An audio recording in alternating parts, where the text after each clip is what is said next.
अब मारीच ने सोचा कि अगर नहीं जाते हैं तो इसके हाथ में चंद्रहास खड़ग है, तलवार से गर्दन अलग कर देगा, और अगर चले जाते हैं तो उसमें दो फायदा है। नहीं जाने में फायदा नहीं, नुकसान है, क्योंकि प्राण की आहुति देनी पड़ेगी, वो भी रावण के हाथ में।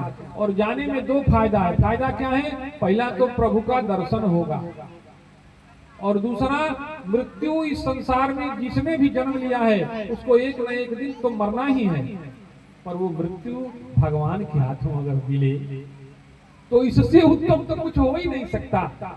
मारीच मन ही मन विचार कर रहा है।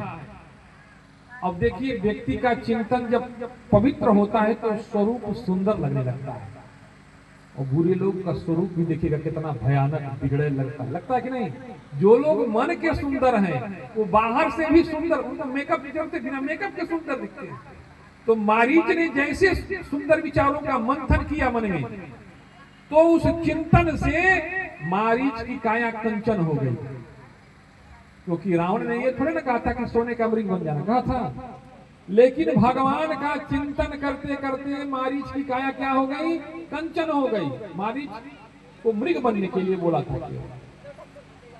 अब मारीच विचार कर रहा है कि हमारे ऐसे सौभाग्य होंगे, ये हमने कभी सोचा ही नहीं था। तुलसीदास जी लिखते हैं कि मारीच पूरे रास्ते चिंतन करते ही गया भगवान का कि बाहरे मारीच, तुम्हारे जैसा सौभाग्य तो शायद धरती पर किसी को नहीं प्राप्त होगा। जानते हैं मारीच का क्या सौभाग्य था? पूरी दुनिया भगवान के लिए, लोग संतों के पीछे, गुरु के पीछे, दुनिया के पीछे दर दर ठोकर खाती है, इस तीर्थ में उस तीर्थ में। पूरी दुनिया को परमात्मा क्या करता है? नचाता है। और मेरी कैसी किस्मत है कि आज दुनिया का मालिक हमारे पीछे पीछे दौड़ेगा, और मैं बार बार इन्हीं आंखों से मुड़ मुड़ के उनको देखूंगा। बाबा लिखते हैं, वो स्वामी तुलसीदास जी की लेखनी का आश्रय लिया जाए तो कहते हैं कि मम पाछे हरि धायई, मम पाछे हरि धायई, धरे सरासन मान, फिर प्रभु ही मिलो क्यों, धन्य नमो समा। बाहरी मारीच तेरे तो सौभाग्य है कि तुम्हारे पाछे पाछे, तुम्हारे पीछे पीछे दुनिया को बनाने वाला जगत का स्वामी हाथ में धनुष बाण लेके दौड़ेगा, और तू इन्हीं आंखों से बार बार मुड़ के उसको दिखाएगा। मारीच ने अपना काम किया। जहां राम जी बैठ के मां जानकी से सत्संग कर रहे थे, वहीं मारीच जाके सामने खड़ा हो गया और मां जानकी को निहारने लगा। राम जी को नहीं देख रहा, जबकि दूर किसको ले जाना है? बोलिए, मां जानकी से दूर किसको ले जाना है? राम जी को। लेकिन मारीच देख किसके तरफ रहा है? मां जानकी के तरफ। मां जानकी कौन है? भक्ति। और मारीच कौन है? भक्त। भक्त हमेशा भक्ति की तरफ देखता है, और उसी भक्ति के विवश होकर के भगवान भक्तों के पीछे पीछे दौड़ते हैं। पाछे पाछे हरि फिरे, कहत कबीर कबीर। कई लोग कहते हैं कि मां जानकी स्वर्ण मृग पर आसक्त हो गई। सामने उनका पति है, भगवान खड़े हैं, और भगवान से दृष्टि हटा के मां आसक्त हो गई स्वर्ण मृग पर।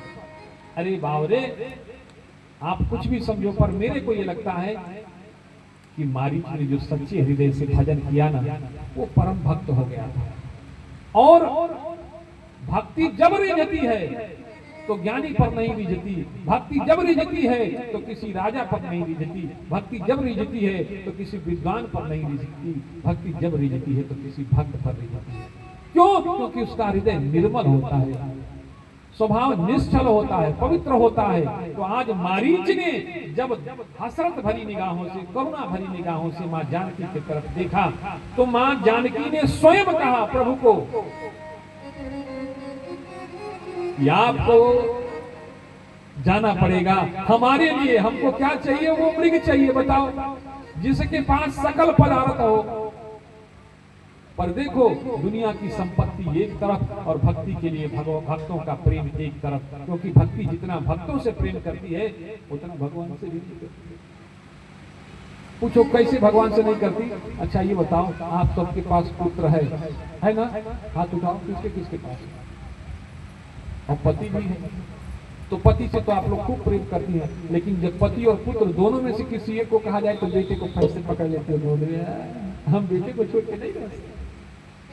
ऐसे भगवान के सामने भक्त खड़ा है और भक्ति खड़ी है, और बात जब चुनने की आई तो भक्ति ने भक्त का चयन किया, और जब भक्त का चयन किया तो भक्ति के प्रेम के वशीभूत होके भगवान को भी भक्तों के पीछे पीछे दौड़ना पड़ा।